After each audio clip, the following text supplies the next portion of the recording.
Hey guys, this is Christina Coleman with Global Grind, and today we're on West Florrisant, right by Canfield Drive, where Michael Brown Jr. was shot dead by Darren Wilson. It's been 3 months, 100 plus days since Michael Brown's death, and West Florrisant feels a little different. Feels a little different than August. The businesses are boarded up and it's relatively quiet. So we wanted to talk to the business owners and see how they felt about the loss of business, about the protests, about their views, about the police surveillance. So let's see what they think. I was affected. My business, broke into while I was here. My children was here. So I have a different feeling as far as putting boards up. I don't have that, oh, well, I don't think this, and I don't have that feeling because I was literally affected devastatedly by that. Like everybody's business is greatly affected. Since August, it went about a month and, things calmed down a little bit, so. I left. We ran out the back door. Pretty much I just abandoned the building, pretty much. It's not that serious. It got better when everybody got their windows fixed and took the boards down, and it slowly went away. Most of the people that were causing the trouble with protesting went back to their planning stages, and so the regular protesters just protested. So it was more of a whole peaceful thing. People took a deep breath and just went about their business. Slowly, customers would come back in. You've noticed, we've had one customer, well, when you were here, it was there, but other than that, that's it. So our phones haven't rang. That's the feeling of almost the world now, because this has gone, worldwide. In the last 3 months, it's a constant slope, basically. A loss of about 40% on a daily basis. For the last 3 months. Folks, there's a lot of uncertainty of what's going on around in this particular neighborhood, and a lot of our older and folks that comes to us on a regular basis are not comfortable coming into the neighborhood, especially after dark. In that sense, we lose a lot of business, but we do get a lot of support too. A lot of our customers are coming in and thanking us for not boarding up. And if you have a restaurant, it may be good for the moment because everyone that swarms in the town may want to eat.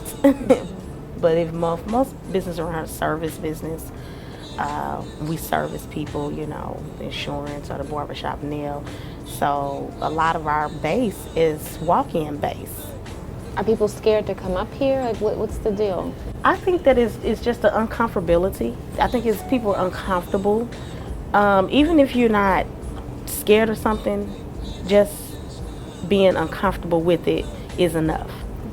So you may not like dogs, but you may not fear dogs, but you may be very well uncomfortable just even being around them. But it doesn't mean you fear them. You just don't want to be near that area because it makes you uncomfortable. I wanted all of us to get there in solidarity to say, come on guys, just please don't break into us. We're just here trying to help people and be our business.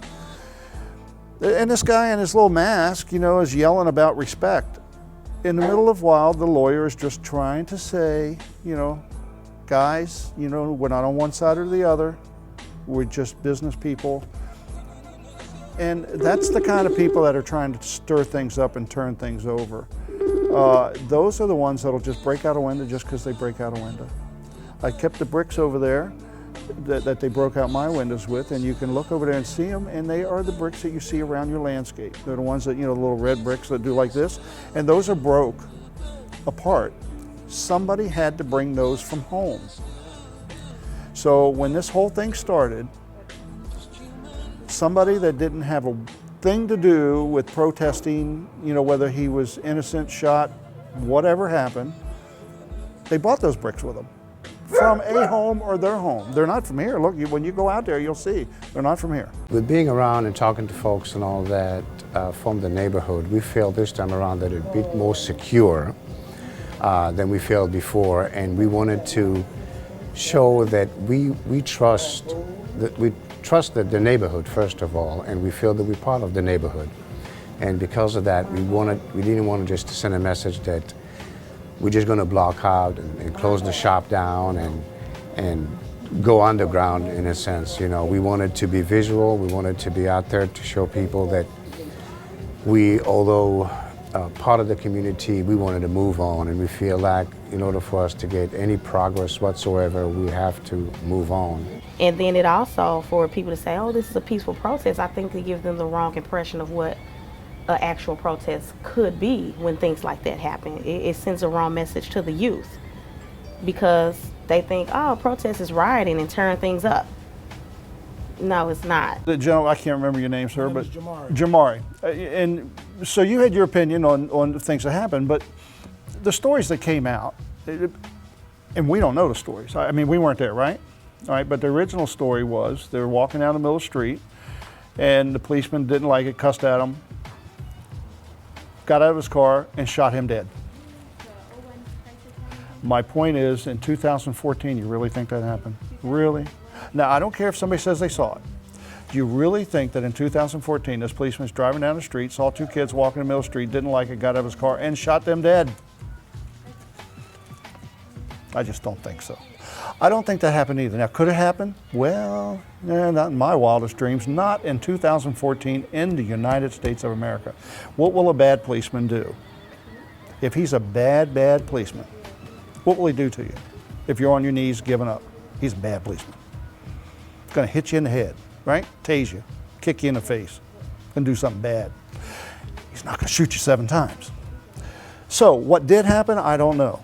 That's why I think they sent this to the grand jury, because we don't know what happened. All these people from other different states, you mean to tell me there's really no racism going on in your state? Really?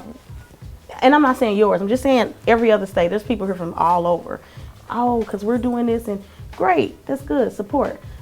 Do it in your own state as well, because guess what? They're not gonna go and tear up their own state, because you know what? It tears up the economy, it tears up money, it brings the state down, which people don't want to now come into your state and bring what? Their money. You know what I mean? Which we can say it is about money. Money, it does make the world go round. It's not everything, but it does keeps it rolling. It keeps it rolling. When things happened and the devastations occurred and all of that, we felt that it was a little bit of uncontrolled anger. This time around, we feel that the tempo on the street, although folks are upsetting and all of that about that, but they are using it with more calm and sense and looking at the whole scenario as a whole with the store owners around here when it comes to if you loot a store, you're really hurting not your cause, you're hurting some families and employees and folks that need to pay their bill just like you.